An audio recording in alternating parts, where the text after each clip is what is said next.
Di tengah badai tak terjelaskan, kematian dan kelahiran, manusia pertama menengadah, bukan untuk bertanya, tapi untuk percaya. Sejak saat itu, agama lahir. Tapi, mengapa? Bayangkan kalian hidup ribuan tahun lalu, bukan di tengah kota gedung pencakar langit, tapi di dalam gua. Saat malam tiba, petir menyambar tanpa peringatan. Suara gemuruh memenuhi langit.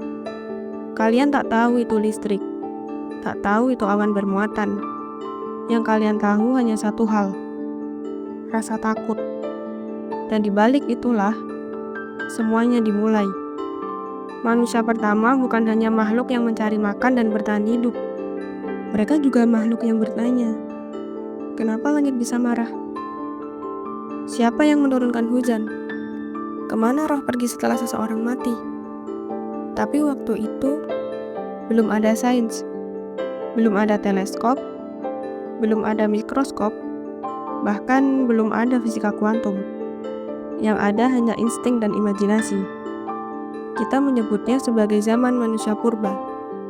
Mereka hidup di antara keajaiban dan ketakutan. Ketika petir menyambar, mereka percaya itu adalah kemarahan roh. Ketika panen gagal, mereka yakin itu hukuman dari kekuatan tak kasat mata. Di titik itu, manusia mulai menyusun sesuatu yang lebih besar dari dirinya sendiri, yaitu sebuah sistem kepercayaan. Awalnya sederhana, sebuah pohon dianggap sakral, sebuah batu dianggap memiliki roh. Mereka mulai memberi sesaji, berdoa, menari, memuja. Inilah bentuk awal dari apa yang nantinya kita kenal sebagai agama. Tapi, pertanyaannya adalah, kenapa? Apa yang membuat manusia merasa butuh akan sesuatu yang tidak bisa mereka lihat? Jawabannya ada pada satu hal. Blank spot.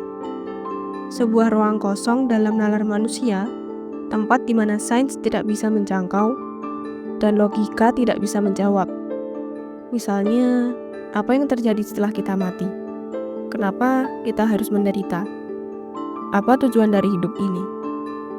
Sains hebat.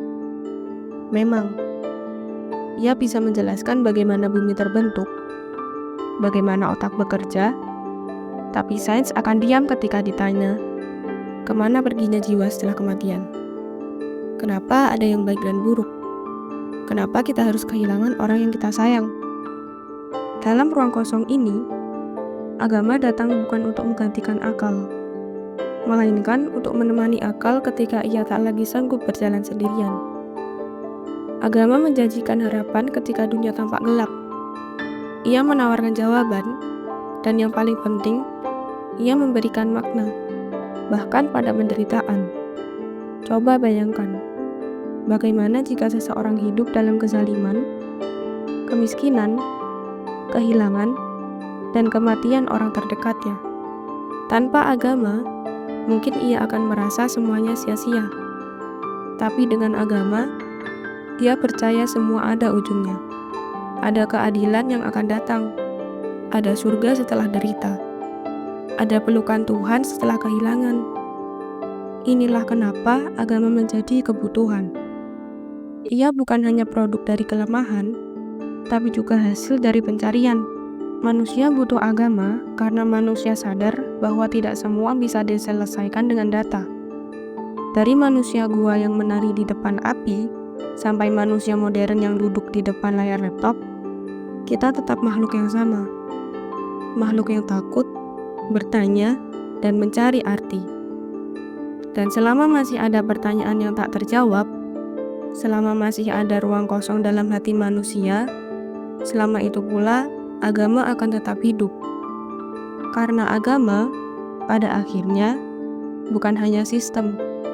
Ia adalah cara manusia berdamai dengan ketidaktahuan. Bagaimana menurut kalian? Masihkah kita butuh agama? Tulis pendapat kalian dan terima kasih.